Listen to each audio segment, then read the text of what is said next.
I've never seen anyone shoot themselves in the foot as fast as Capcom. Because this quote by Dragon's Dogma director Hideaki Itsuno has single-handedly showed me why you should never have any hubris or over self-confidence in your product or in yourself, basically. Because, like I said, it could shoot you in the foot. It could come to haunt you, bite you in the ass, and all of the other proverbs that you can think of. Okay, now that I've got your attention, I want you to get closer. Come on, closer. Still, come closer. More. I actually enjoyed Dragon's Dogma 2 a lot.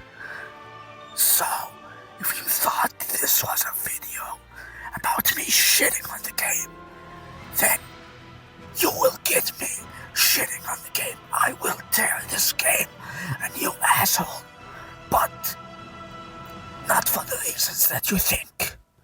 So, if you thought this was a video about the microtransactions and the fast travel and all of that shit, this is not the video for this. And honestly, the whole microtransaction debacle has proved to me that all of these comics, boomer comics and conspiracy comics that you see a lot, are true. People will believe whatever they want to believe and whatever you tell them. Because if you actually played the game or even know anything about the game, you'll know that these microtransactions are doo-doo trash. They are garbage, and if you spend your money on them, I'm just gonna tell you, you've been scammed, and you're an idiot, basically. I'm sorry, but that's the truth. You didn't need to buy anything. At all. But, like I said, I'm gonna tell this game a new one, because there's a lot of things that I didn't like about it, that I really wanna talk about. So I will touch briefly on the things that I enjoyed in this game, because honestly, most things that I like about Dragon's Dogma 2 were present in Dragon's Dogma 1. So I don't think there's a point in lingering on them except to make the video longer, which I don't want to make it longer because I'm too lazy to edit. So without further ado, let's start the video. So let's start talking about the things that I enjoyed in Dragon's Dogma. And the first one, which is something that is present in Dragon's Dogma 1, but in Dragon's Dogma 2 it became even better, and I mean much better. Like, it's ridiculous how it improved. And I'm of course talking about the exploration. The exploration in Dragon's Dogma 2 is so fun. It is ridiculous how much fun you can have by just wandering around the open world. Like, yeah, the loot isn't that great and the dungeons are also not that great, which is something that I will touch upon in the criticism section of the video, but you will still get this sense of adventure. Like, you ever watch a movie or read a novel or watch an anime and they are adventuring and you just want to adventure like them? Well, Dragon's Dogma will give you this feeling. You can go wherever the fuck you want, I'm sorry for the cussing, and you will still have fun just walking around and wandering about and just doing nothing, basically. Most of the time I was just exploring. I didn't rush after the story, I didn't even rush after the treasure. I was just screwing around, basically. And that's because the vocation system is so good, which made it so that each vocation, or almost each vocation, has its own way of exploring. For example, at the beginning of the game, there's a shack that you can see. You will try to get to the shack, but you won't be able to get to it. So, what do?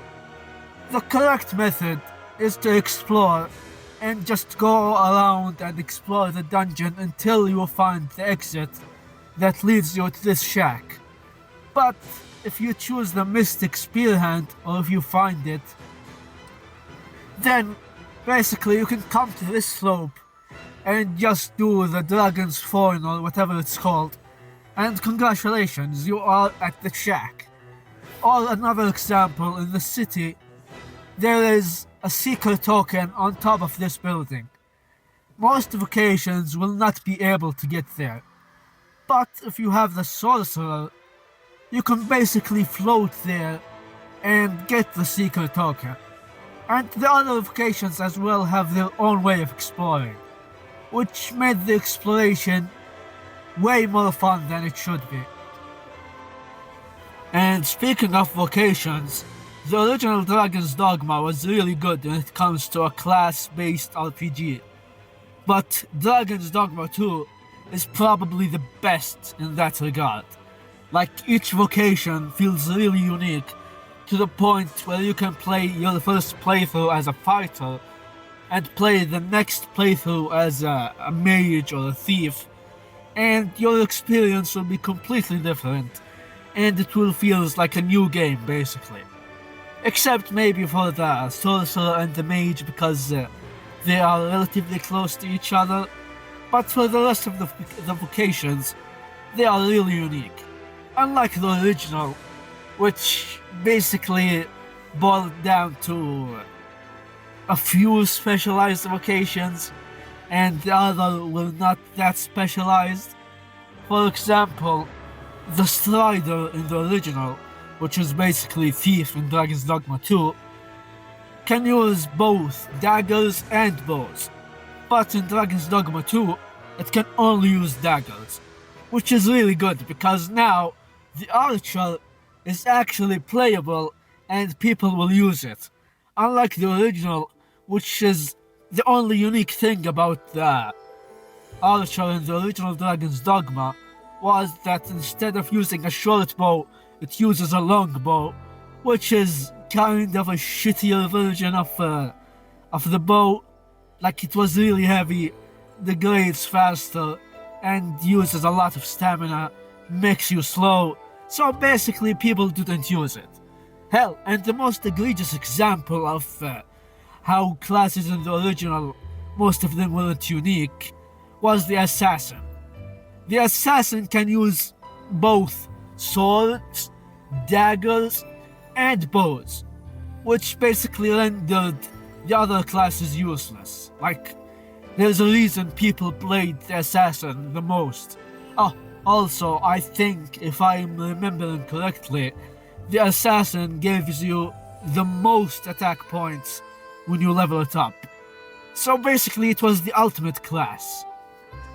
But in Dragon's Dogma 2, this tomfoolery doesn't exist, which is really good, except for maybe one class, which in my opinion is the best class when it comes to exploration, and that is the Warfare. Basically, the Warfare in Dragon's Dogma 2 can use all weapons, but doesn't actually specialize in any.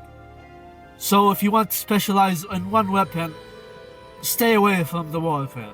But if you want to explore and not be locked down to one weapon, yeah, the Warfare is good. Except that it doesn't use master skills. So there is a good trade there. Unlike the Assassin, which basically was OP, the Warfare isn't.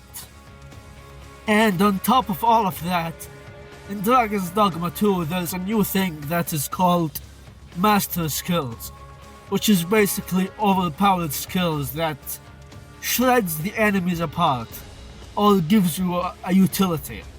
For example, the Warrior has this super OP skill that can destroy anything. I forgot what it was called.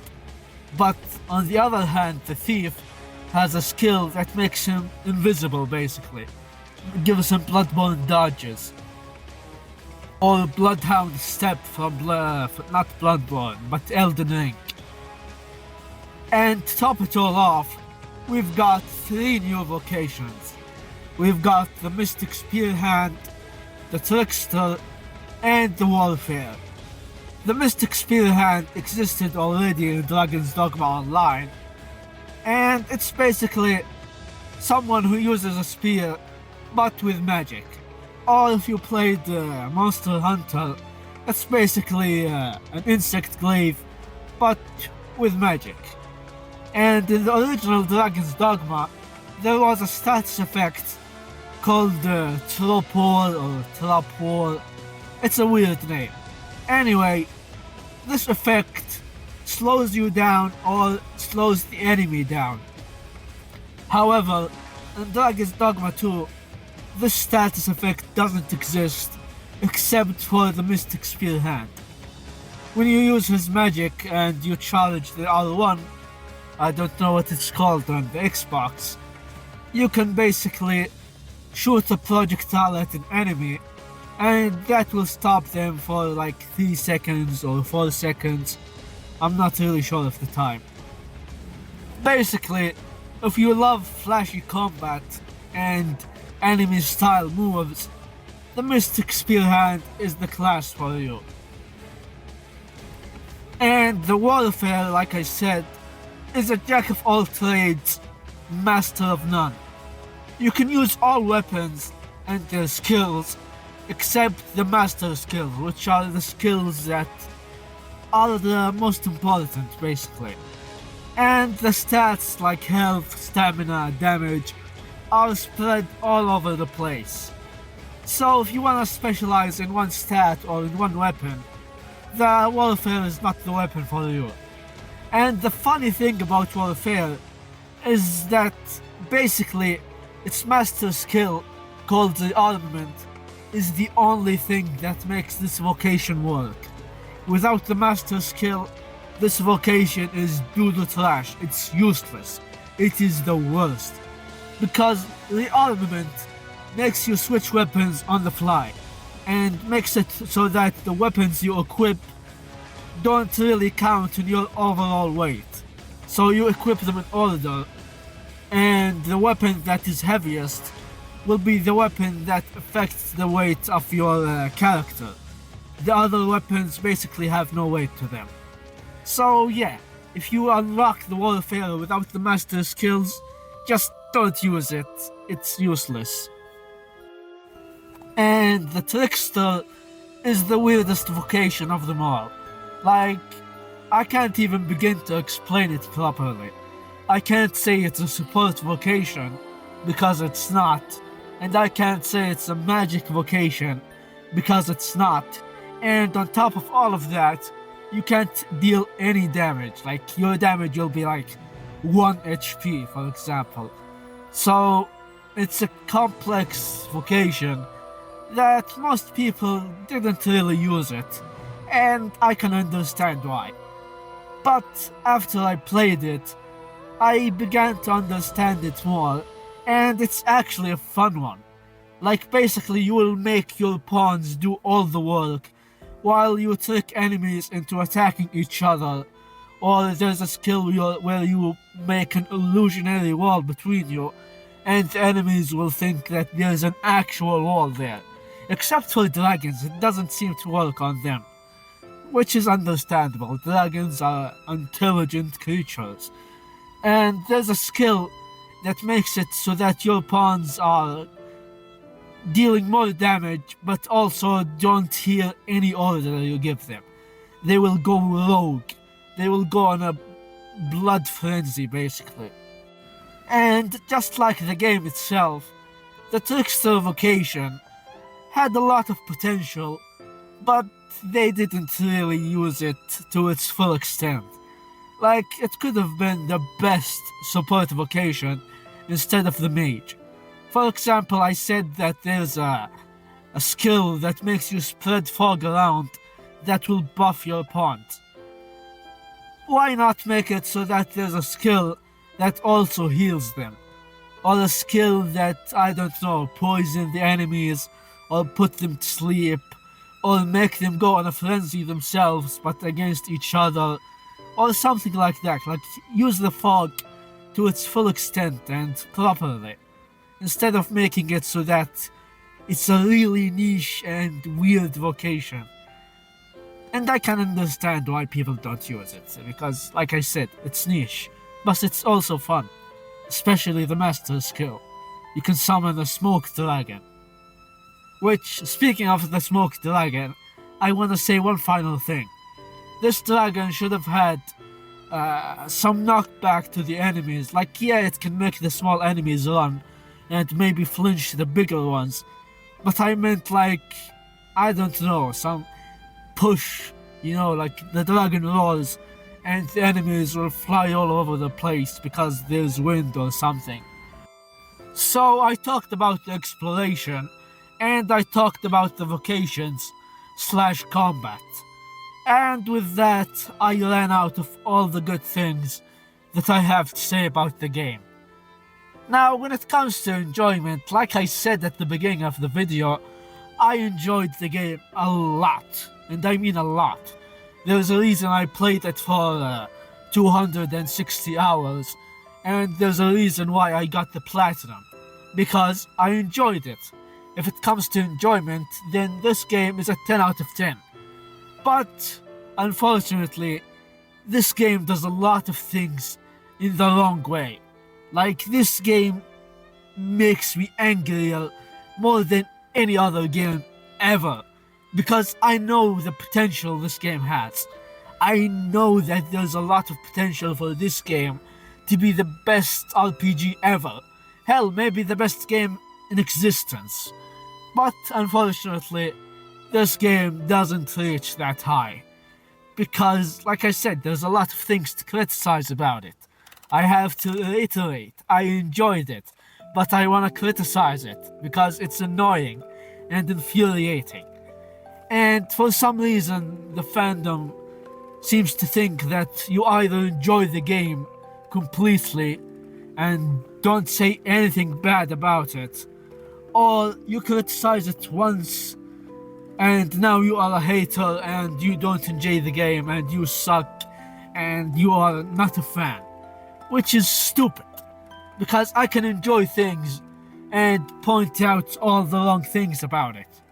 So yeah, let's start telling this game a new asshole.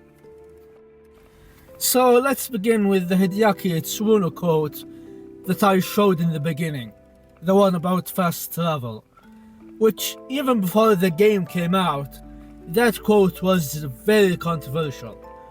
And unfortunately, it gave the haters more reasons to hate, and I think valid reasons to hate.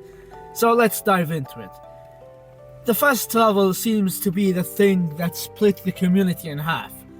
Well, not even half, because the majority of people think it should be updated a little bit. But also, there's a lot of people who think that the fast travel system in Dragon's Dogma 2 is perfect and should not be changed. And there's the extreme group that thinks, no, you should remove it. And honestly, I'm gonna go with the majority that thinks the fast travel in this game is clunky and should be updated and being more lenient, let's say. Because, yeah, there is ox carts, but let's be real, how many ox cart travels that you had where you didn't get attacked, or your pawns didn't absolutely destroy the cart? Like, the monsters don't destroy it, it's my pawns that destroy it, which is really annoying, especially in the battle regions. Good god, it was a nightmare. And also, the port crystals. Why the fuck doesn't Backbatal, the elf village, the fucking Melv, and other places don't have port crystals there? Why? I don't get it. You probably could have avoided a lot of criticism if you put crystals there. Yeah, we get port crystals by exploring and doing quests, but come on, those port crystals should be a luxury, while the big ones in the cities and important areas should be a necessity and should be there from the beginning. Because after you've explored an area and you want to finish the quests, you will now go on a journey of back and forth, back and forth, back and forth, and you will face a bazillion enemies on the way there. And it's not even different enemies, no, it's the same fucking enemies from each region. Wow, instead of an ogre, now we have an ogre but with more hair. Wow, that is mind-blowing, guys. That is amazing. Like, what the fuck is this? Honestly, it's so annoying to see people defend this, because it's not fun. It's not fun. The exploration is fun, but the back and forth is not. And the people who defend this will always give you two excuses for their defense. One is that easily accessible fast travel will ruin the game. The game will not be fun anymore. The game will be shit. It will be a 0 out of 10 if the fast travel was more accessible. Or they will say that this is Itsuno's vision. No, guys, this is the developer's vision. You don't understand, guys. You are idiots. If you don't like the developer's vision, then you should stop playing the game at all of it. You are stupid if you don't go with the vision of Itsuno.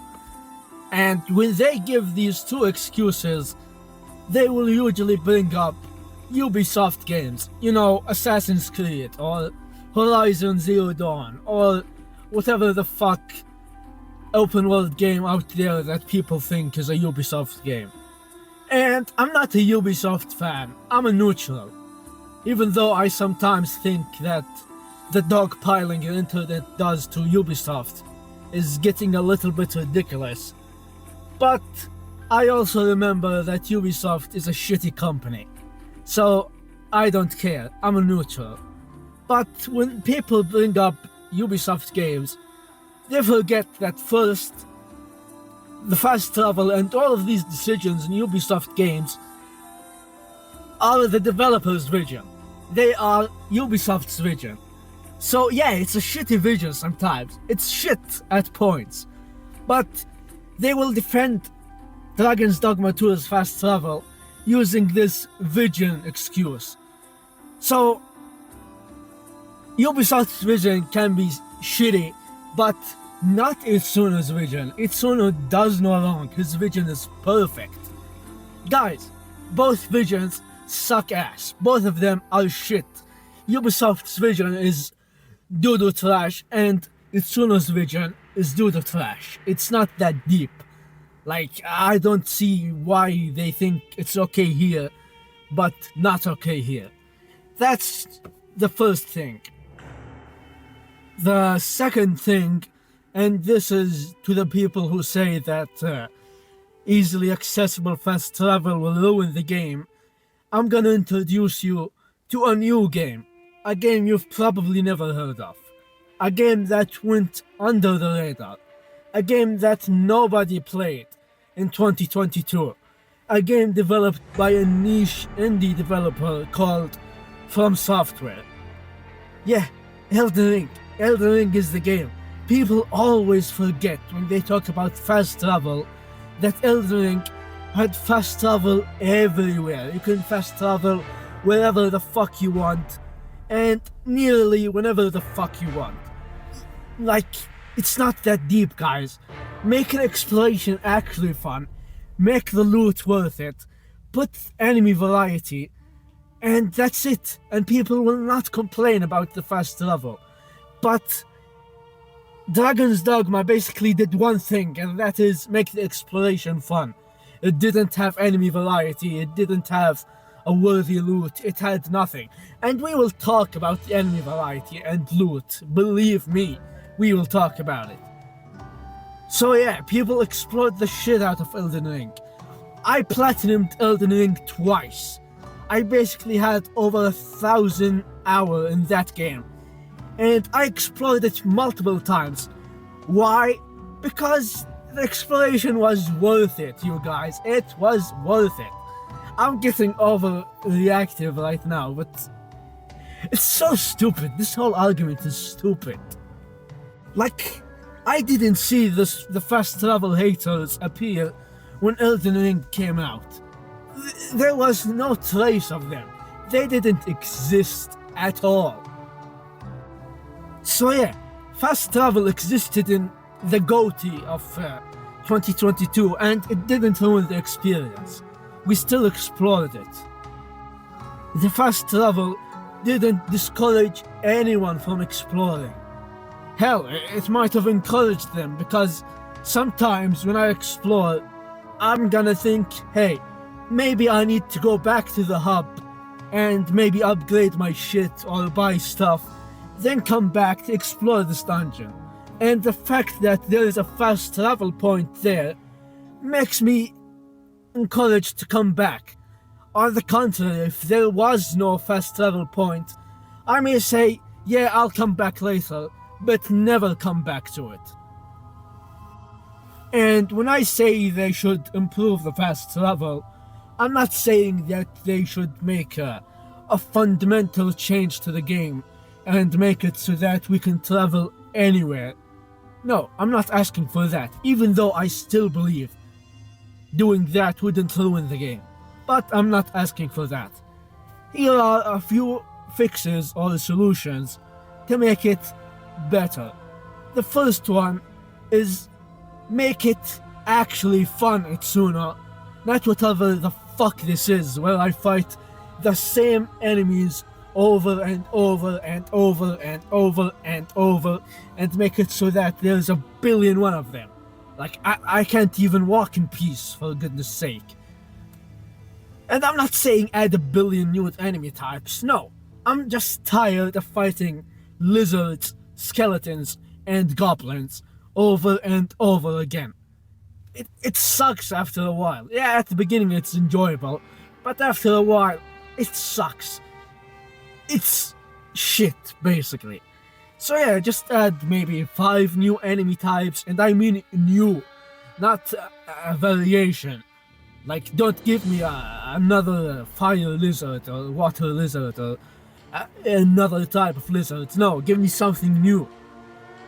And, or maybe, add a few bosses instead of them just being Griffin, Ogre, Troll.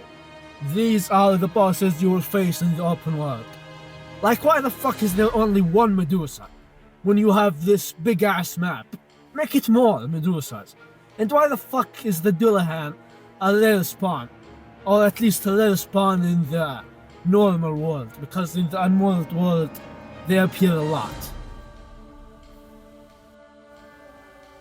Another solution would be to just add more crystals.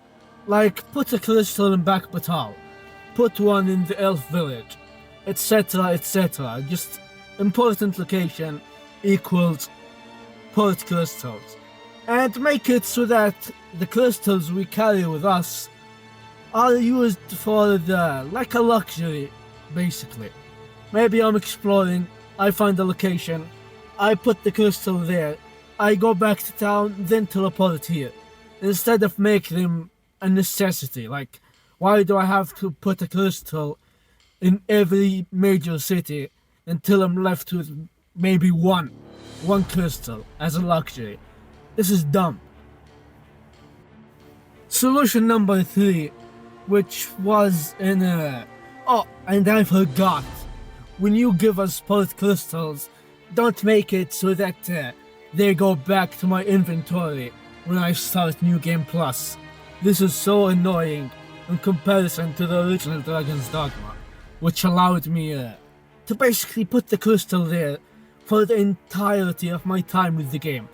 Be it New Game Plus 1 or New Game Plus 100, it doesn't matter. It will always be there. Anyway, the third solution, as I was saying, is, which also existed in the original Dragon's Dogma, is an Eternal Fairy Stone. I posted a post on Reddit saying, please Capcom, bring it back. And the majority of people agreed with me. Except there's one fucking glazer in the comments who keeps sucking on Capcom's dick. I'm not gonna say his name because I don't remember it, but good god, he was replying to everyone. Anyway, some people say this solution will not work and is bad, but I don't see why. Like, we already have it in the original game, so why not bring it here? and I know it was in Bitter Black Isle DLC, etc., etc., but still, sorry, this will not destroy the game, and will make it so that we are encouraged to explore more. A lot of people say you will get more fairy stones by the end, but I went through the Unmoored World 3 times already, and I didn't find a lot. Like, it's still not a lot. Another solution, which I think is a really good one, and I don't think a lot of people will bitch about it, is to basically add more ox carts and ox cart stations. Like, put a quest where we, I don't know, build stations or rescue ox carts which unlock a vaster network of ox carts. I said ox cart a lot, and it's an annoying word, but what am I going to say? Anyway, yeah, just put a quest where I do it to unlock the ox carts. If you don't want to unlock them, just don't do the quest. If you want to unlock them, just do the quest. Simple as that. In Final Fantasy Remake, there was a quest just like that, where you will rescue the chocobos and save them, which will unlock stations for you to travel there. And it was really good. I enjoyed the quest in the first place, and it gave me more freedom and more time to just do the fun stuff in the game. Honestly, the ox cart system is really good, but it can be very frustrating sometimes. Like, sometimes I want to get attacked in the middle of the way of my fast travel so I can go to a different place, but I don't get attacked, and now I have to return half the distance to where I wanted to go. And sometimes I don't want to get attacked, but of course I get attacked, which is really annoying. And sometimes, like I said at the beginning, my fucking pawns will break the cart instead of the enemy. Like, give it more health. This system has a lot of potential, but Capcom didn't capitalize on it. Like I said, a quest like that would be really good. Or, I don't know, maybe another gameplay mechanic that revolves around the ox cart. I'm not sure, but I think this system has more potential than just this shitty version of it. Okay, so let's talk about the enemies, which was one of my most major gripes with the original Dragon's Dogma. Because even then, the enemy variety sucked, it was lackluster. So when Dragon's Dogma 2 was announced, I was very excited. Like, there is no way they wouldn't add new enemies to the game. It's impossible. It's like the norm for each game to have more enemies as it progresses. Dark Souls 1 had more enemies than Demon Souls. Dark Souls 2 had more than one on demons, and etc, etc. So I was excited about that. Like, that was the thing that I wanted to see the most. So the game releases, and I play it. And as soon as I saw a slime, I almost lost my mind. I was so happy, because I thought, yeah, they are making new enemies. There is new enemies in the game. But that slime was right next to Vernworth. I found it between Vernworth and Harv, which is basically the beginning of the game. So I was like, okay, as time progresses, I will find new enemies. So I went along, and I found one of those rock lizards, and I was excited once again. But after that, holy shit, there is basically no new enemies at all. It was either another lizard or another lizard that has a spear, which was very annoying. And to make it worse, some enemies that were present in the original and in Bitter Black Isle weren't here in the game. And it's like, why? Why aren't they here? it would have made perfect sense to have more enemy variety by just bringing the old ones. A major example is the Hydra. The Hydra doesn't exist in Dragon's Dogma 2. I thought it would be a secret somewhere like the Medusa, but no. I basically explored everything and I didn't find any, and I didn't see anyone talk about it or having found one. And another example is those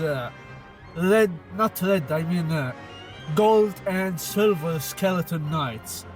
They weren't here in the game for some reason. And you've got the giant white Saurians in Bitter Black Isle. And there are a lot more enemies that weren't present in here. For example, the Gold Cyclops. Those gigantic Cyclops in Bitter Black Isle. They weren't here. Death wasn't here. I mean, I can understand Damon not being here, but come on. Some of these enemies would have fit perfectly in this in Dragon's Dogma 2. What makes this even more painful is the fact that Dragon's Dogma 2 and Dragon's Dogma in general is inspired by Dungeons and Dragons. Like, let's not fool ourselves. It's even in the name. Dungeons and Dragons, D&D, Dragon's Dogma, D&D. So it's really weird how they didn't use a lot of enemies from the Dungeons and Dragons games. Like, why? I don't get it. I once watched a video on YouTube that was 7 hours long explaining the creatures of Dungeons and Dragons. Like, I don't know, there is man-eating plants, genies, those gazers, centaurs, and many other creatures. But for some reason we didn't get them in Dragon's Dogma, which was really strange. Hell, one of the best games that I played last year wasn't Baldur's Gate, but Dragon's Crown, which was also a game inspired by Dungeons and Dragons. And it was a side-scrolling 2D dungeon crawler, so it wasn't an open world game. But still, it had more enemy variety than Dragon's Dogma, even though it's an action RPG that is focused on combat and is an open world game. Like, this is so weird to not have a lot of enemies in the game. It's honestly baffling, and it's like the most annoying thing. Like, forget about fast travel, forget about microtransactions, forget about the shitty story, forget about every other complaint. If they can just add more enemies, then the game would be 100 times better. And another thing that makes this even more painful is the fact that I saw a snippet of an interview with Hideaki Itsuno, I think it was him, in which he said that he is satisfied with the state of the game, and in his eyes it's a finished product, and that he doesn't need to change it before release, etc, etc. And I hope to God, I pray to God every night, that this snippet of interview is fake and he didn't actually say this. Because if he actually said that, then we should put him on fraud watch. That man would be a fraud. I mentioned the story seconds ago, so let's talk about it. Now, the story would never be a reason to play a Dragon's Dogma game, or even a Dark Souls game. Those games are mainly driven by the gameplay and the exploration. But even in the original Dragon's Dogma, the story was respectable, and it was okay. And it was much, much better than whatever slop we got in Dragon's Dogma 2. Honestly, as soon as you go out of Vernworth and head to Bakbatal, you can forget that the story exists.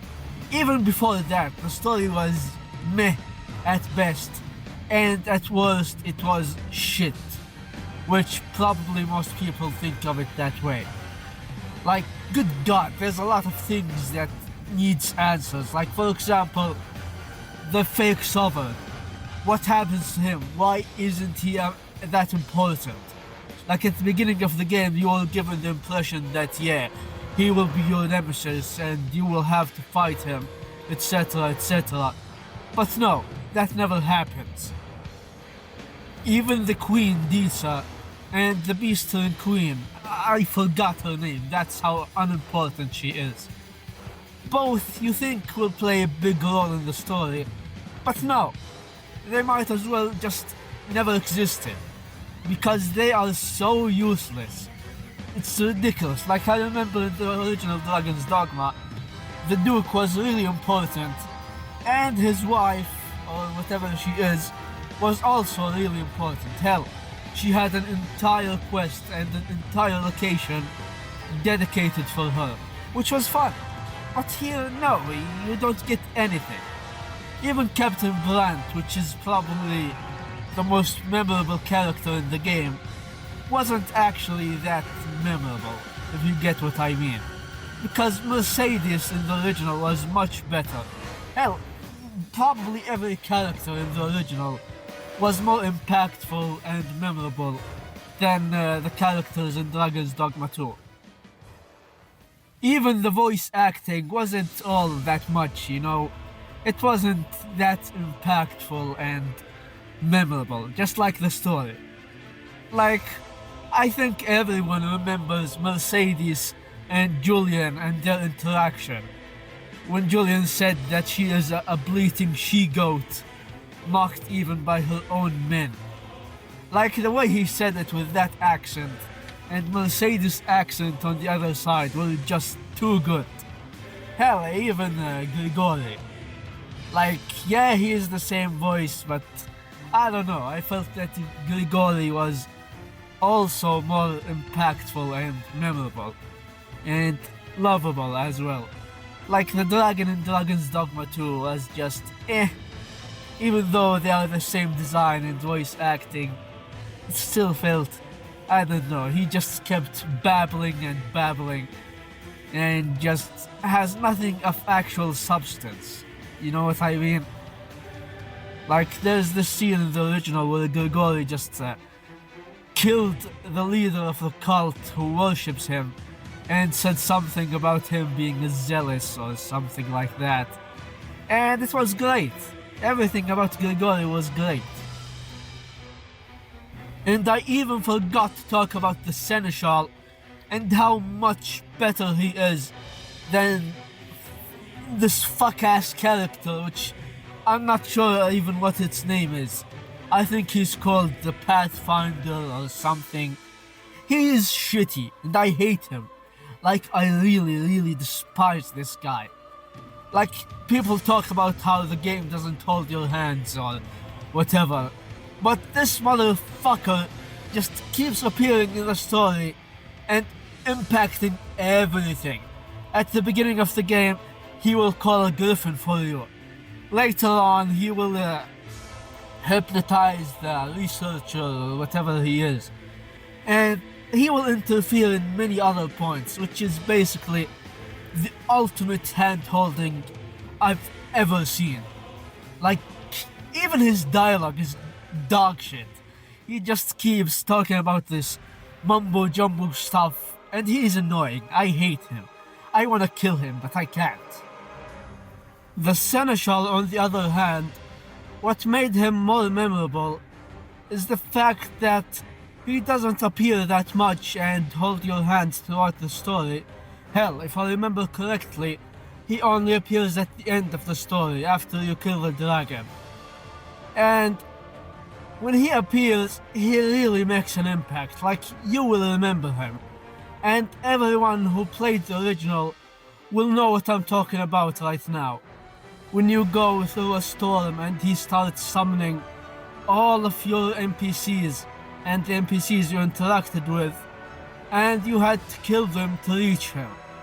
And once you reach him and fight him, you will discover that the Seneschal is actually an Arisen. And not just any Arisen, no, but the one you played the tutorial with. And he summons his pawn which was also your pawn in the tutorial, which was a crazy plot twist at that time. And he also gives you this kinda sad dialogue about him just wanting to end it all and just wanting to be free from being this godlike figure that is bound to this world and unable to be freed from this, from the shackle of the cycle. So you kill him, then you become the Seneschal, and I thought the game ended there, but no. When you become the Seneschal, you discover how fucking boring it is to be a Seneschal. Like, good god, it was the most boring segment of the game. And for a reason, they wanted it to be boring. You will not die, you will not fight anyone, nobody can interact with you. You are basically a ghost. Except when you jump in the water and the brine will eat you. Which made me realize that the brine is like the ultimate life form. But the craziness doesn't end there with the Seneschal. No. When you start a new playthrough, like New Game Plus, the Seneschal will not be the same one as the one in your first playthrough. No, it will be your character from your previous playthrough, your Arisen, which was a great idea. Like, good god, I love this idea so much. Another thing that had more involvement in the story in the original were the pawns. The pawns in the original Dragon's Dogma were more involved and had more impact on the story. I'm not gonna mention Bitter Black Isle or the ending, no. I'm gonna give you two examples from the original game. And that is the Dragon Forge, which when you get there you will find him as a young man, only to discover that's just a pawn. The pawn of the original Dragon Forge. And this pawn is basically starting to develop a will of its own and starting to be independent.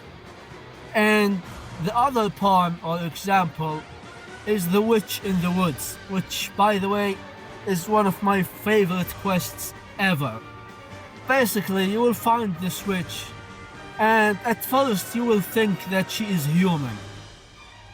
And once you develop her quest and progress further, you will discover that no, she is a pawn who had already developed a will of her own and basically forgot that she is a pawn.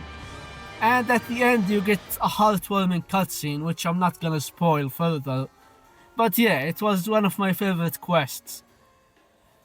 The pawns in Dragon's Dogma 2, however, basically were just that, pawns, peons. They were tools, nothing more, nothing less. Like, the biggest impact they will have is the Dragon Plague. And that's it. Hell, the game actively encourages you to just dispose of them. You get Dragon Plague, you throw your pawn in the sea, and that's it. Once I got done with the game, I had already gotten rid of like 10 pawns who had Dragon Plague. Which was really weird, considering how in the original, they actively wanted you to think of them as humans and not tools. So here they were just like that, tools, nothing more, nothing less. And I hate that, I hate it. Oh, and another thing. God damn, I'm tearing this story to shreds. That's how bad it is. I wanted to talk about it briefly, but good lord. I've been talking about this story for like 10 minutes now. Anyway, another thing that was underutilized, even though I was excited about it, is the whole human-beast-turn dynamic. Like, I thought there will be a great war or something, or some drama between them, or some conflict, something special or exciting.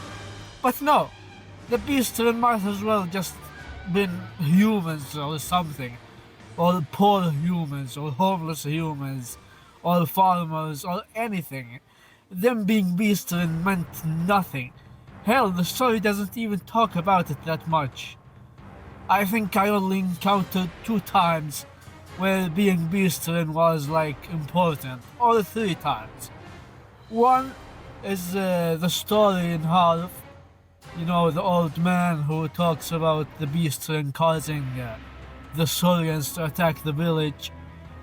And the next one is when you meet the Queen of Batal in Vernworth, and she will talk about helping her people who live in Vernworth.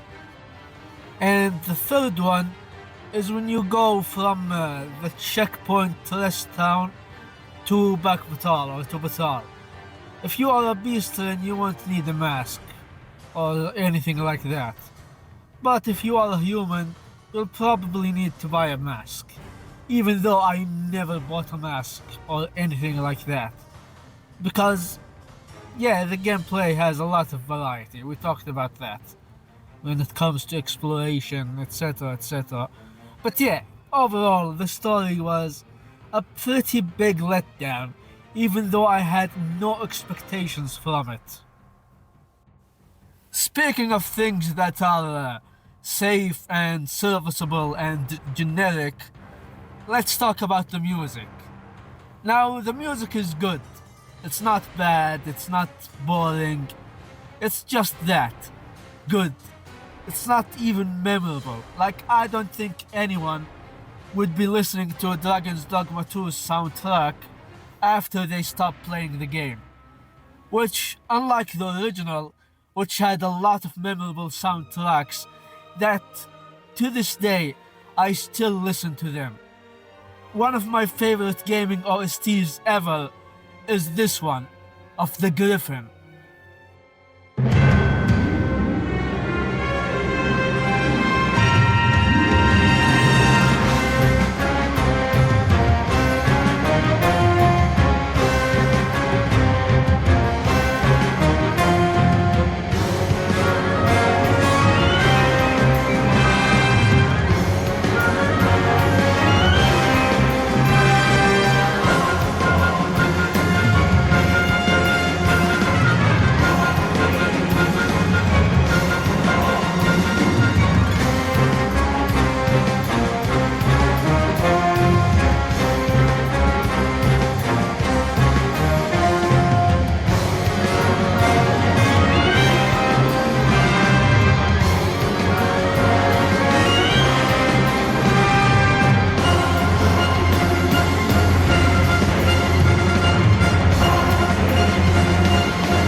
And you've got many other bangers in the original, like the Hydra's OST, the Seneschal OST, the main menu, and I'm not talking about Into 3, no, I'm talking about the one with Dark Arisen.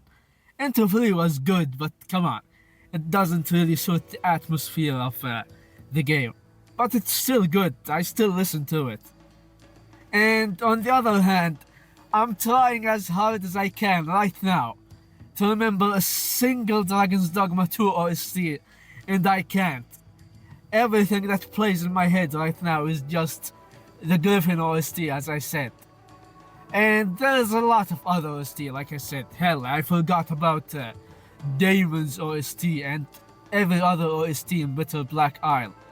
Basically, every OST in the original was a banger. Even Capcom knew about that. So in the deluxe edition, you can replace the soundtracks of Dragon's Dogma 2 with those of Dragon's Dogma 1. Which honestly, it felt really disrespectful to the composer of Dragon's Dogma 2. Like, come on, I worked so hard on this, and you just replace it and make people pay for it. This is a shitty move by Capcom. And probably the one that annoyed me the most about the microtransactions. So we talked about the good, the bad, and now it's time for the mixed bag. And the only thing that I can consider a mixed bag is the end game. The end game in this game is actually pretty okay, like I like it. I enjoyed it. A lot, actually. Except for one thing, and that is the fact that there's a time limit. I don't know what the fuck were they thinking, what was going on in their heads, but this is the dumbest endgame decision I've ever seen. Period. Like, why do you want people to stop playing your game? Why do you force them to stop playing? Most people, when you force them to start the game again, just so they can enjoy the end game, will simply forget about it and not do it. So, I don't really understand this decision. Like, seriously, what the fuck is this stupidity? And the worst part is, even in this time limit, the bosses don't respawn. Or at least most of them.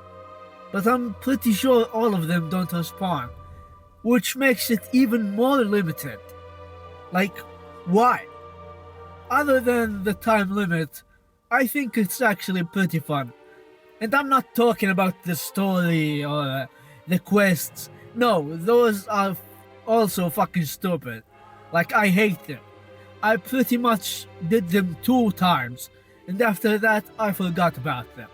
I just go, kill the bosses, and fuck it. Why? Because another point that is stupid in the story and I didn't mention, because I forgot, is the fact that even if you rescue everyone, every village, every town, nothing in the ending will change. You can let them die or you can save them. Nothing matters. At the end of the day, nothing matters.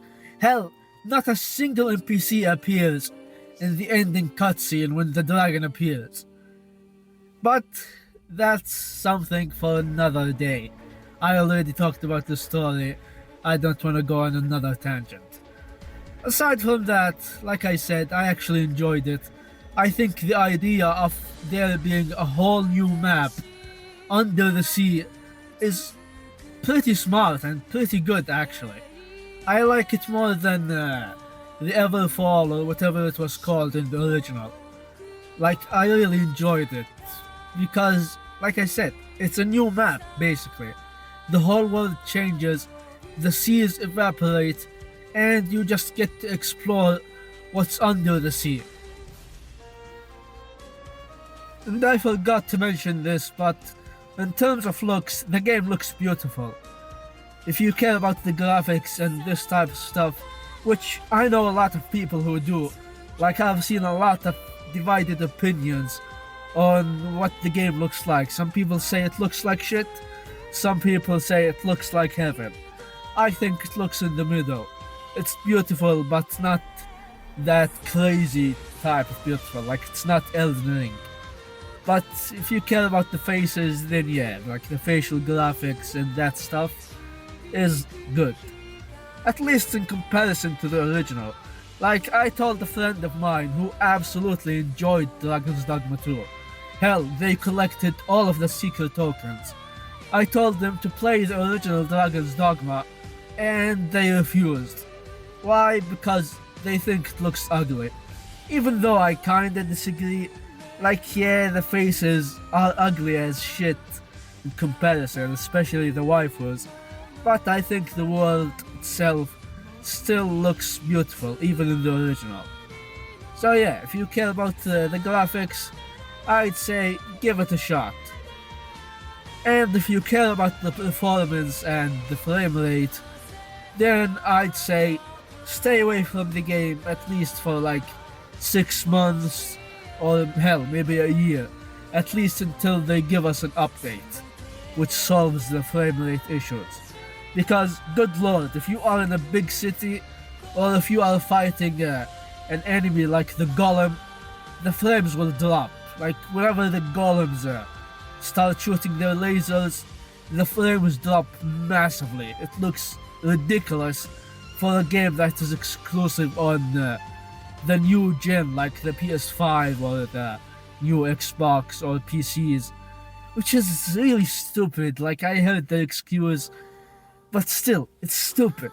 Like, I bought the PS5 to play my favorite games 60 FPS with updated graphics. They updated the graphics, but the frames still look like shit. Hell, I'd argue the original Dragon's Dogma had better frame rate. Let's see, is there anything else that I want to talk about? No, I think that's about it. Except for the clarification, just to avoid being public enemy number one in the Dragon's Dogma community.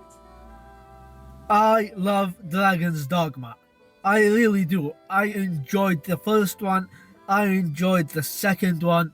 Hell, if you go through my channel, you will see some old videos of me not me playing Dragon's Dogma, but it wasn't commentary, so yeah. But there's a shitty meme that I made a year ago, and there's an old video of me obliterating Damon. And speaking of Damon, I have a lot of things that I want to say about him. So, if you want to watch this video, just type in the comment Damon or something. Anyway, like I was saying, I love Dragon's Dogma. Which is why I'm extremely upset, disappointed, and angry. Now I know that some fucktard in the comment will be, oh, don't raise your expectations and you will not be disappointed. No, that's not how it works.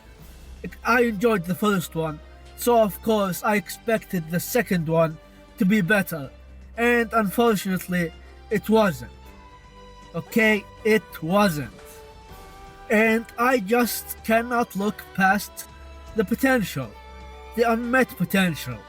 Like, my favorite games are the Souls game by From Software, and I wholeheartedly believe that if Dragon's Dogma has met its potential, or at least risen up to it 90% or something, it will be miles ahead of the Souls games, and I mean it. But unfortunately, Capcom, for some reason, just don't want to rise up to the expectations. I don't know why, which is really infuriating. You know, to me, Dragon's Dogma is like that one friend at school who had a lot of potential and was good at basically everything, and everyone expected great things from him.